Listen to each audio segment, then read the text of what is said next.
Hi, I'm Seng. So today I'll show you how to export your menu list from the FoodZaps into the Excel so that your graphic designer can, based on the Excel list, to design a menu, or you can check your menu price.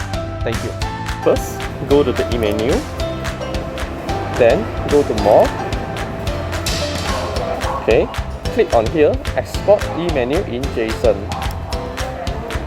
Select a folder. Let's say I select to the download. Then just click Export Now. Then go to my File Manager, click on the file.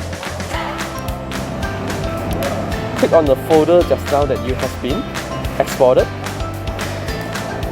Okay, select to the JSON file just now, hold it, and just click Share and email to yourself. Then just click Send.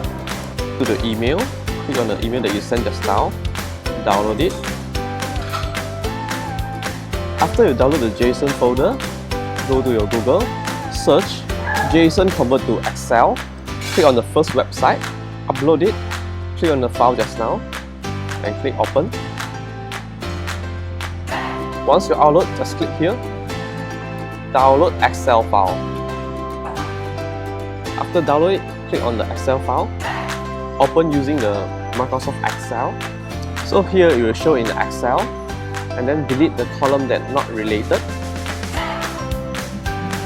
Leave only your item names. Delete the others. So here you will show the item name, and then the price, and then your category. And just click Save it. That's all for today. Thank you. So, cari post system, cari asing. Find Genius Phone, find Asing. Asing.找post system,找Asing.